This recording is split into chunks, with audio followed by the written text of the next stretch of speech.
Hello and welcome to the Religious Studies podcast. We hope you are doing well in this crazy, crazy world. I'm Brianne Fallon, and with me is Dave McConaughey, straight from Massachusetts and still in isolation, just like Brie is in Australia, many thousands of miles, an entire ocean apart. And yet you and I are basically experiencing the same kind of isolation from our social networks right now. Isn't that right? That is right, although I have recently changed isolation locations. So I'm no longer in my tiny one-bedroom apartment, and I'm now on a 400-acre farm with my mum and dad, which is far less isolating, I must say, Wow. despite the fact that it's in the middle of nowhere. It's nice to have more Time people around. time to take a really long walk, feed the horses, Yeah, get out in the pasture. that's right. I might try walking around the whole edge of it and see what happens. That's good. I anticipate your report with some details about the Australian wildlife. So I can't wait to hear back. Can we get pictures for all of our Twitter followers? Yeah, sure. Why not? I'll put up some. We actually have deer here, which people may not know, but I'll put some deer, some kangaroos, some scorpions. I'll see what I can find. Excellent. From my desk yesterday, I managed to see the beaver in the pond across the road from us. So that was Nice. quite a treat. Bree and I are being light here because today's episode in the midst of COVID is actually not a particularly light episode. Today, Chris Cotter's interview with Jen Schlieter about near-death experiences on the table, and we hope you enjoy it. So take it away. Listeners to the Religious Studies Project and indeed in society beyond will be very familiar, I imagine, with the notion of near-death experiences. They've become quite a predominant theme in fictional narratives and across the internet. But within academic study, there have been sort of two approaches possibly to these. One would be to be hyper medicalized, physiological, psychological, and seeing them as phenomena to be explained away. And another approach would be to be seeing them as proof of life beyond and using them in that sort of context. But what's been largely absent up until now has been a critical religious studies approach, looking at these narratives in their social and historical context and what they can maybe tell us about our society and about our lives. Joining me today to talk about near-death experiences is Professor Dr. Jens Schlieter of the University of Bern. Professor Schlieter studied philosophy and Buddhist studies and comparative religion in Bonn and Vienna and got his PhD in philosophy from the University of Bonn, and has held research positions at the University of Munich and the University of Bonn, and he's currently at the University of Bern, where he is professor for the systematic study of religion and also co-director for the Institute for the Science of Religion.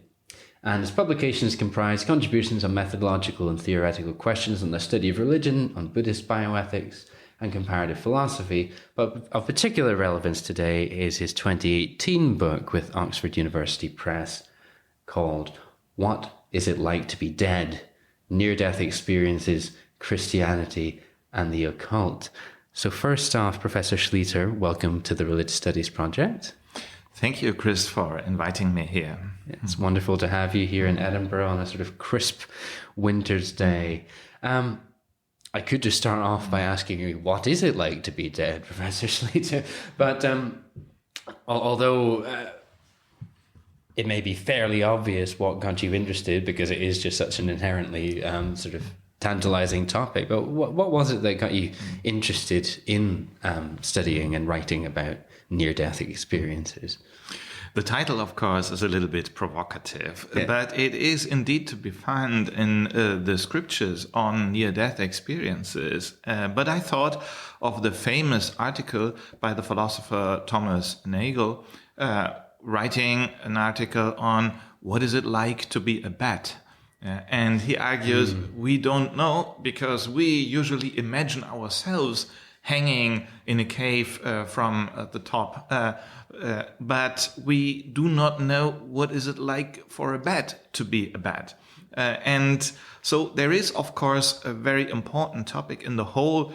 People claim that they were actually dead, but the definition of death usually would define death as a status of irreversibility. So one cannot come back into life. So there's a paradox there. But on the other hand, these experiences of people very close to death, they must be taken seriously because people change their lives. They write large autobiographic narratives in which they define this experience as absolutely life-changing in regard to new spiritual views on themselves, on the soul, on the beyond, etc. So that was my initial interest in the whole. How can people describe something that we usually consider as impossible? Because this standpoint of describing a status after death cannot be taken. But obviously we have these narratives. So what do we do? Absolutely. And that it really comes to a sort of core methodological issue in the study of religion, I suppose, where we have all we have to go on is discourse and what people say and putting indescribable experiences into sort of natural language, in a sense. So whether we're talking about any experience of the supernatural, it's inherently has to be described in language and be articulated in that way. So it kind of quite nicely captures one of the core issues in the study of religion. But before we get any further, and you've already hinted at it there, but what is a near-death experience? Just so we're all talking from the same page. Yes, I started by defining the methodological point of view on near-death experiences in the book as, let's say, historical discourse study. So I looked at who defined near-death experience for the first time. Usually, people claim that it was Raymond Moody, an American medical professional doctor, and he published a book in 1975, Life After Life, and there he speaks of near-death experience and near-death experiences in the plural, claiming that he used the category to describe those narratives which he encountered in hospitals by survivors of, for example, heart attack or nearly drown or something like that. But in my book, I can show that the term near-death experience is somewhat earlier used already by John C. Lilly in 1972. And he wrote an autobiography in the center of the cyclone. And there he describes, interestingly, a near-death experience, but on the basis that he himself was close to death, using LSD. And so he had visionary experiences triggered by LSD. But on the other hand, he was ill and administered himself antibiotics, but obviously something went wrong. And so he was actually really close to death and almost comatose like the status. So, Raymond Moody read the book, but of course for him, it was rather unsettling that it was an LSD experience. But in the book, I can show that indeed LSD and near-death experiences co-evolved in the 1970s as a discourse, and it is not a new phenomenon. Already in the early 19th century, people spoke of experiences close to death and what happens there, namely a life review, out-of-body experiences. Oh, now I know. Here I get back to the question of definition. Sorry. So near-death experiences usually, in what Raymond Moody first systematized, encompass round about 15 different topoi, one may say, if one looks at it from a discourse perspective, namely to get out of one's body and to encounter one's dead body from an elevated perspective, looking down at oneself lying in the bed. Then there is the idea expressed that you get into something like a summer land or paradise, that you encounter heavenly beings. Sometimes they are of help and guide you through the netherworld. Sometimes they are frightening. Also experiences of encountering other family members and friends who died already. So an after-death experience in the meaning that you enter a space where these are already there, but also a kind of a barrier and heavenly voice, an experience of the presence of God or Jesus, and finally to be to get back into the body. So these are elements, and Raymond Moody's idea was these are usually in a kind of continuous narrative, so they follow each other because they are a universal experience, mirrored, of course, into the individual backgrounds and so on. But in general, he believed they really tell something about the after-death realm, and therefore these are real experiences. For me, of course, this is a metaphysical assumption that I can neither deny nor affirm with my research, and therefore I looked at them only as reports of experiences. So, okay, the word experience usually means that you truly encounter something that transforms your point of view, that transforms you probably totally, if it is a life-changing experience. But one can also say experiences are construed in the aftermath. After surviving the whole thing, people usually will ask themselves, how did it happen that I personally survived? So why didn't I die? And I think these are really questions of meaning, of meaningfulness. And very often, at least in our culture, people tend to think of religion as providing an answer and therefore looking for an answer why they survived. They had maybe visions, we don't know, because there is no way to figure out if these visions happened the way they were. But for them, of course, they are real. And we will never know. But what I can say, at least in the book, and show with various examples, that certain narratives, for example, the one of a live review, that you remember scenes and things in your early life, in your life unfolding, etc., and that this life review actually emerged in the narratives. It is not yet there in medieval reports of near-death experiences, if one can say they are near-death experiences, because usually they are deathbed visions by monks and nuns, etc.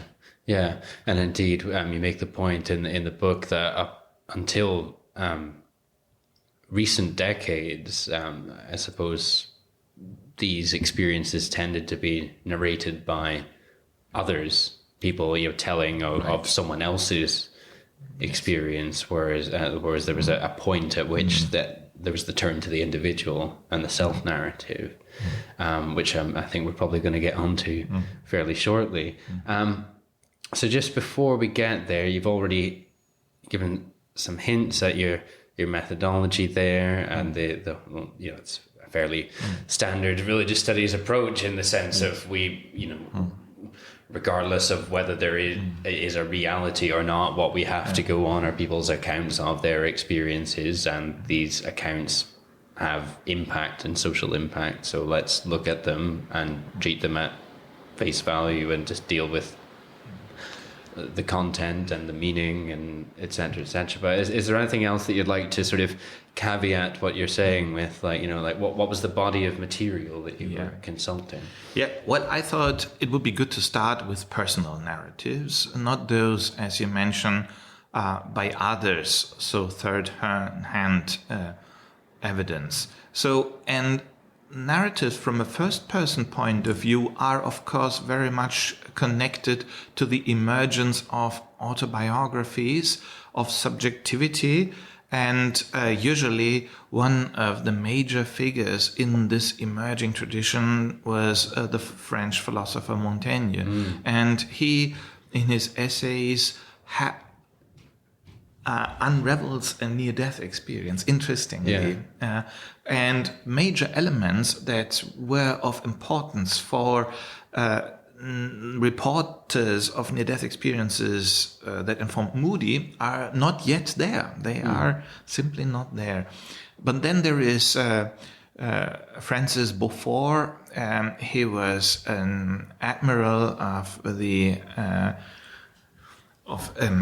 British Navy, and he is the first who really had a classical near-death experience. In the end of the 18th century, he fell into Portsmouth Harbor, nearly drowned as a young man, and decades later he reported his experience. And for the first time we have this life review phenomenon. So he said, I could see scenes from my early childhood, memories that I were not aware of, that I made these experiences. So, and this is an interesting element in itself.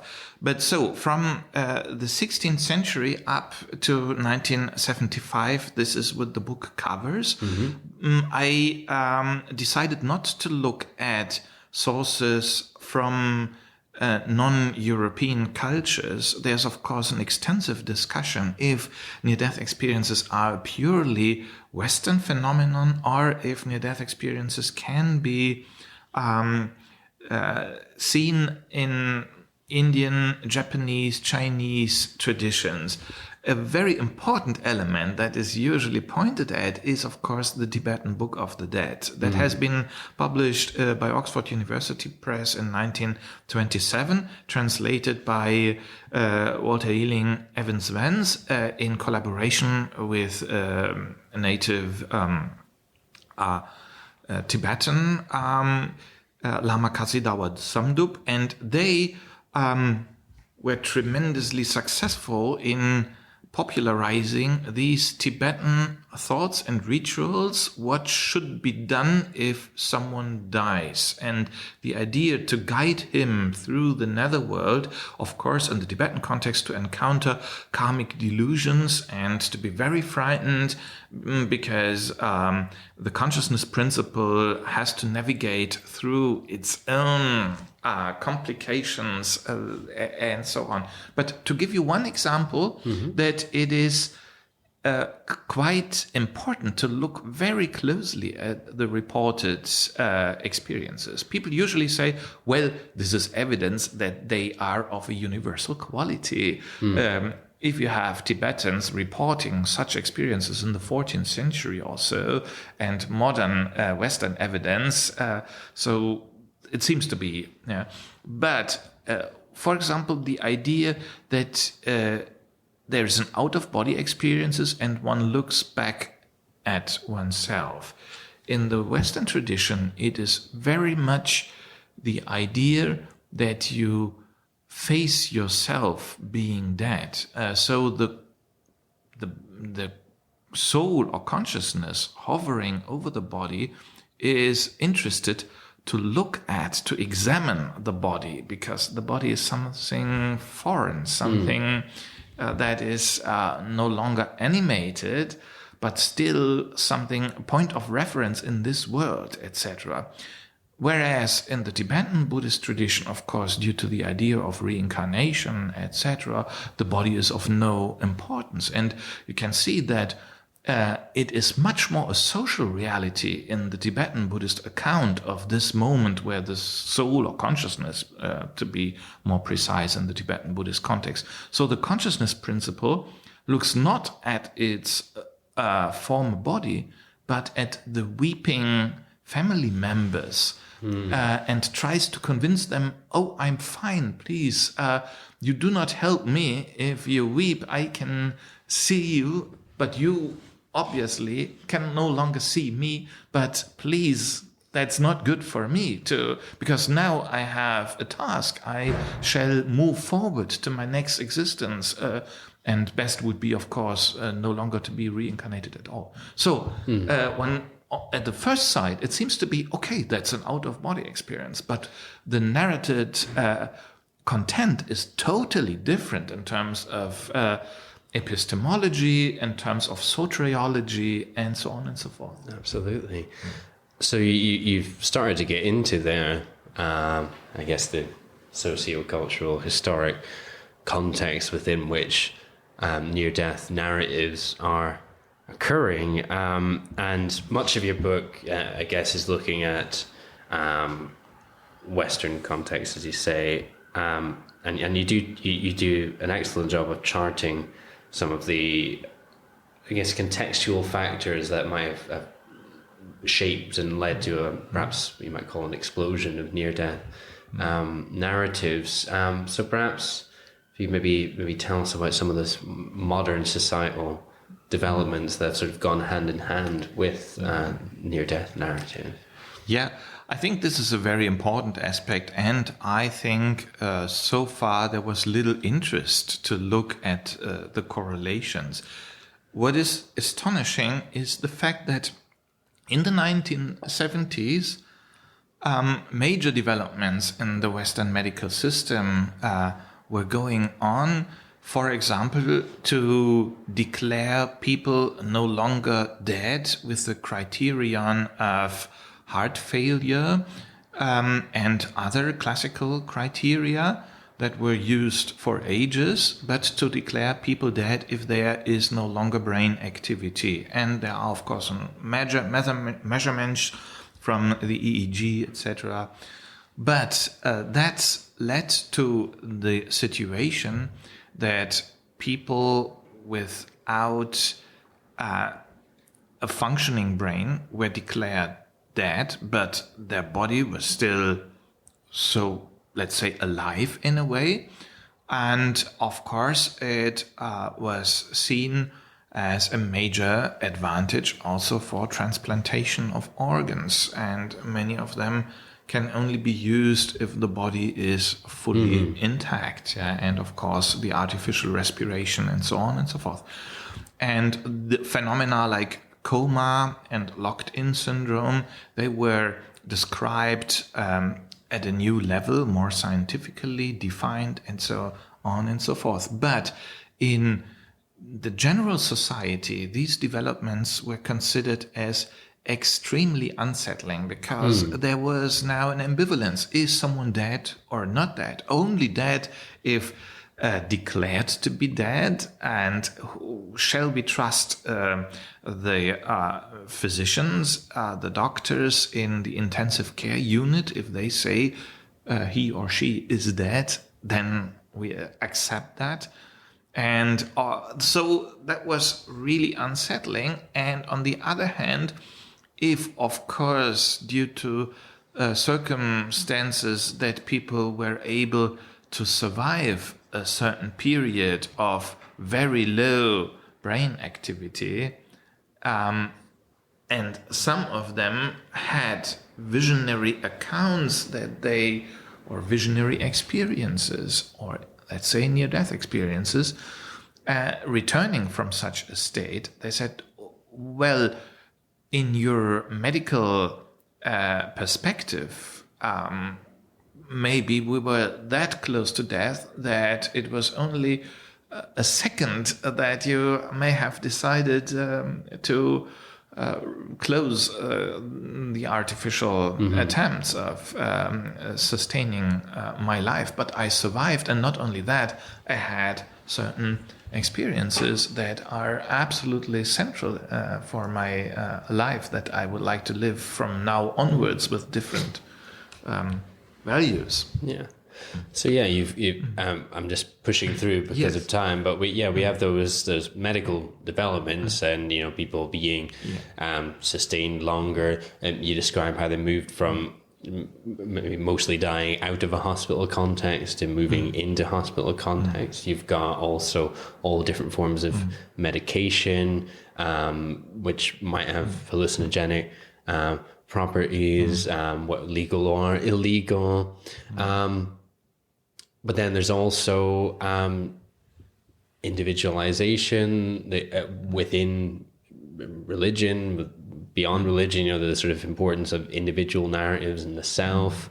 And then also, I guess that all ties into a secularization narrative as well. So you've got all of this going on, and then Eastern, in quotation marks, influences coming in. You've already described the Tibetan Book of the Dead. So there's a lot going on in the sort of 60s, 70s, in terms of just rapid social development in these areas, which understandably, facilitated the development and I guess dissemination of these near-death narratives. But I'm keen to get to the religion word, because we need to on the Religious Studies project.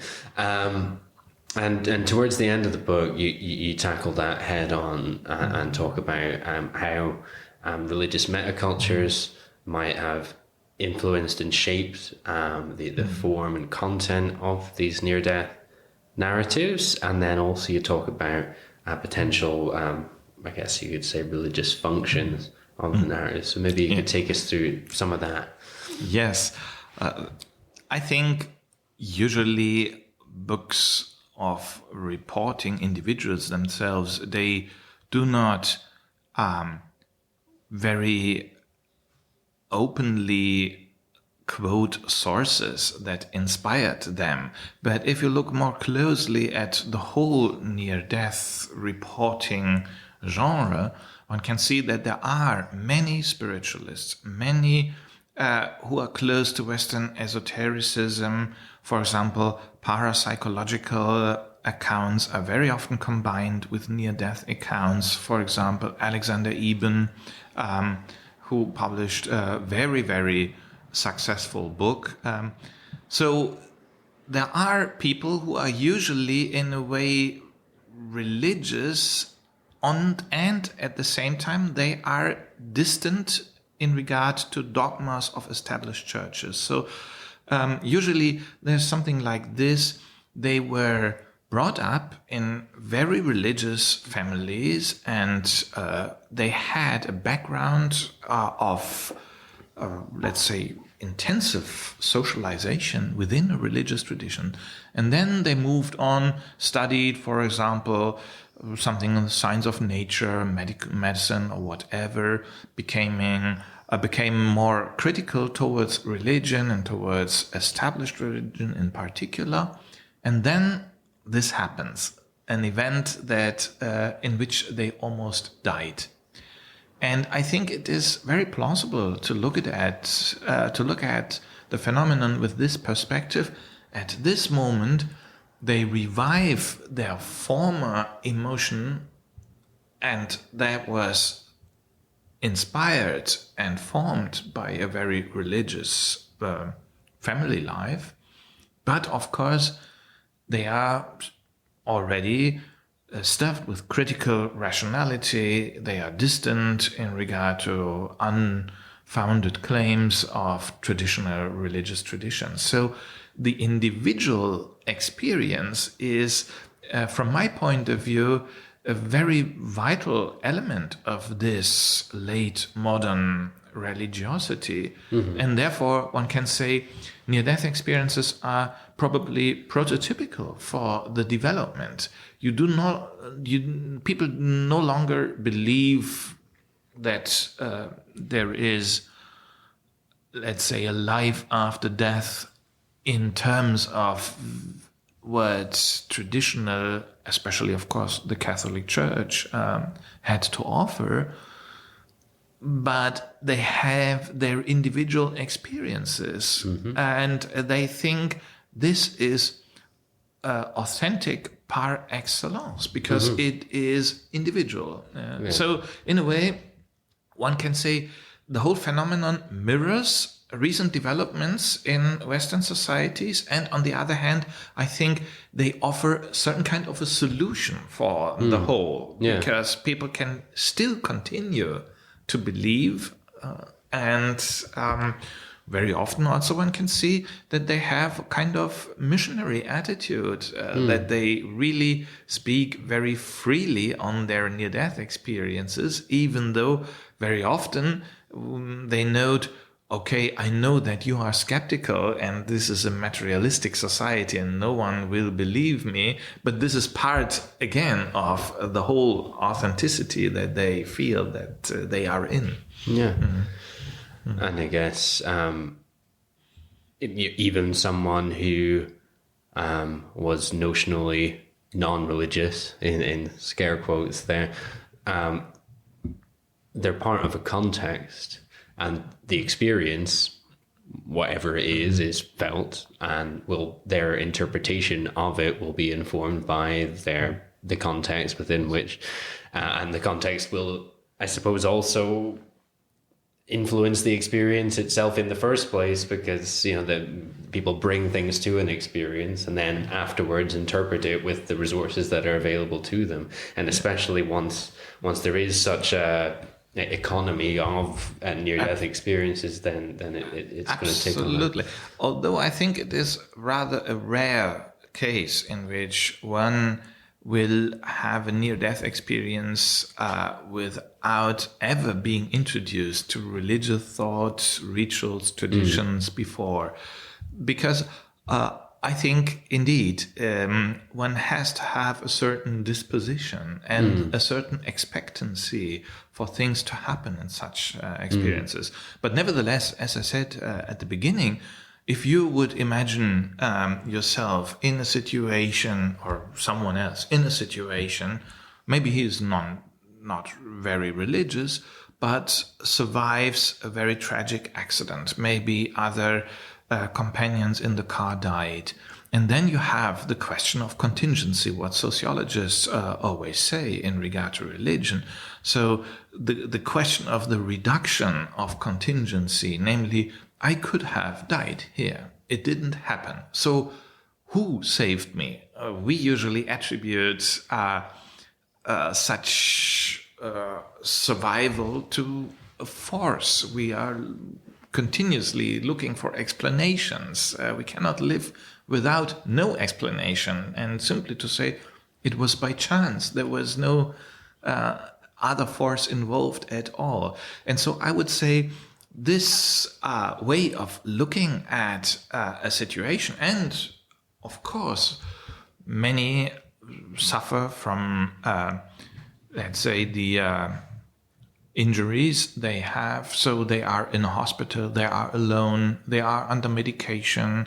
Well, I don't want to simply say that's an outcome of that all. I hope that's clear, that I think the whole is meaningful. Yeah, it's not simply to be reduced to such factors, but these factors are or should be taken into consideration too. So people alone thinking at and on their lives, probably the question of meaning pops up in their lives for the first time ever. And then they maybe, oh yes, there was a certain kind of light.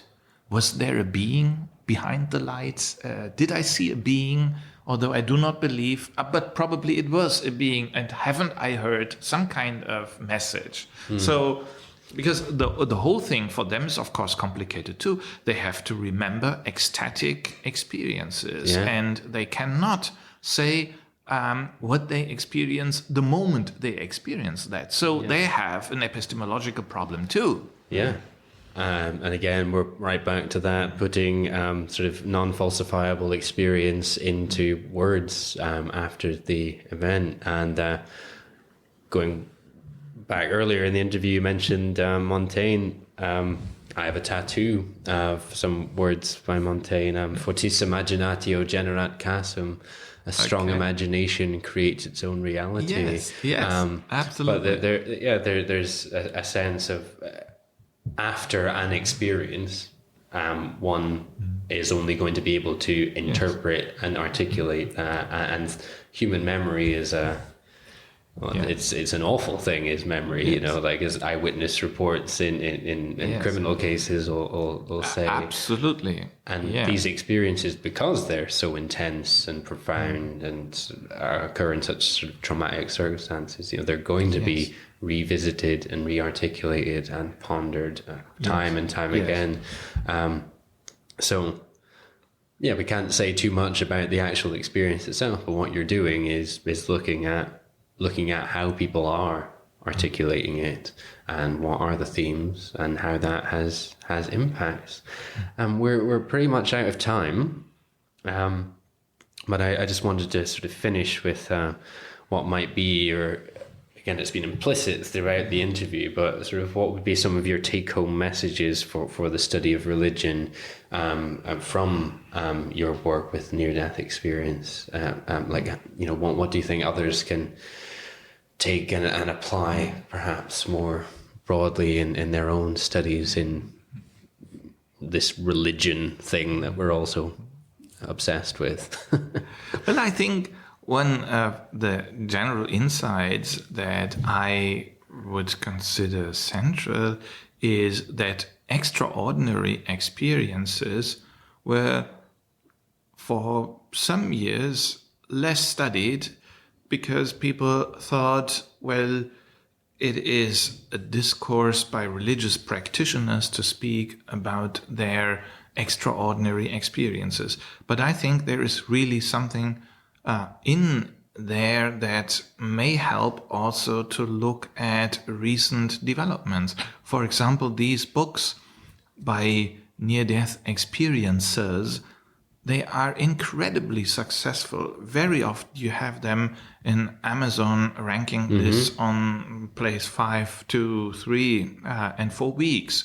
So there is not only the experience, but also a large audience interested in this experience. So to study this as the phenomenon, as a part of a phenomenon of no longer institutionalized religion, but nevertheless as a part of a religious discourse where experience matters, and experience that very often has been only psychologized, and there are a lot of neuroscientific theories that simply say, well, it's a